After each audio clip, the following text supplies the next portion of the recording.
Narapidana ini sangat pintar. Ia sengaja memotong dan menghilangkan logo penjara dari pakaiannya. Lalu, saat bekerja, ia diam-diam mengikis seutas kawat hingga menjadi sangat runcing, seperti jarum. Dengan jarum itu, ia menjahit kembali pola baru yang telah dipotong ke seragam penjaranya, sehingga tanda asli penjara tertutup. Bukan hanya itu, ia juga memodifikasi topinya, menyemprotnya, dan membuat logo Nike palsu. Setelah semuanya selesai, ia bergegas menutup kembali rolling door tersebut dan kembali bekerja seperti biasa. Kemudian, ia melakukan rencana yang jauh lebih besar. Saat membantu sopir memeriksa masalah mekanis truk, ia diam-diam mengukur jarak antara dua balok baja di bagian bawah truk. Berdasarkan ukuran itu, ia membuat sebuah papan kayu yang pas sempurna. Rencananya adalah berbaring di atas papan itu dan bersembunyi di bawah truk. Ia hanya menunggu momen yang tepat. Beberapa hari kemudian, sopir datang lagi untuk pengiriman. Itulah kesempatan terbaiknya. Barang-barang sedang diturunkan dan suara mesin truk terus bergemuruh. Memanfaatkan kebisingan itu sebagai penutup, Jimmy dengan cepat mengangkat papan kayu dan berguling masuk ke bawah truk tersebut. Ia menjepit papan itu di antara dua balok baja dan bersembunyi di atasnya. Persembunyiannya begitu sempurna sehingga saat pemeriksaan tak seorang pun menyadarinya. Begitulah cara Jimmy kabur dengan tenang dari penjara. Truk itu melaju cukup jauh. Ketika sopir berhenti di jalan untuk buang air kecil, Jimmy melihat kesempatan dan perlahan keluar dari bawah truk. Sepanjang waktu ia berada di titik buta, tempat yang tidak mungkin terlihat oleh sopir. Sopir pun kembali mengemudi tanpa sedikit pun menyadari bahwa seorang narapidana telah kabur bersama truknya. Tak lama kemudian, Jimmy melepas seragam penjaranya dan menumpang kendaraan demi kendaraan hingga tiba di wilayah tempat tinggal mantan istrinya. Dari kejauhan, ia melihat putrinya sedang mengendarai sepeda. Hatinya ingin berlari dan memeluknya, tetapi ia hanya bisa berdiri dan menatap dari jauh. Rasa takut dalam dirinya terlalu besar. Ia khawatir akan tertangkap jika mendekat. Malam itu, kabar pelarian Jimmy menyebar ke seluruh negara bagian. Ia menelepon seorang teman untuk meminta bantuan, tetapi begitu telepon diangkat, temannya langsung menjaga jarak. Jimmy meminta tolong agar dibantu ke luar negeri, namun telepon itu langsung ditutup. Saat itu juga, Jimmy melihat sebuah mobil polisi.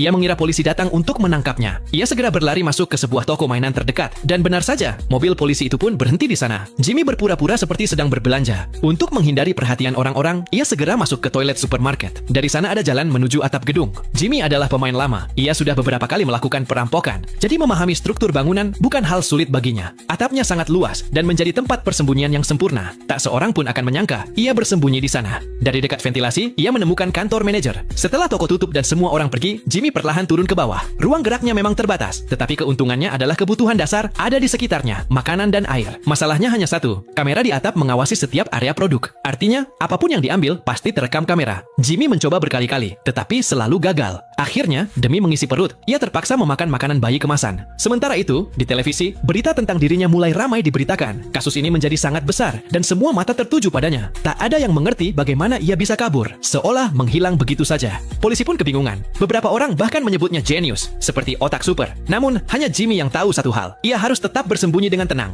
Di luar, banyak polisi masih berjaga, hanya menunggu saat yang tepat untuk menangkapnya.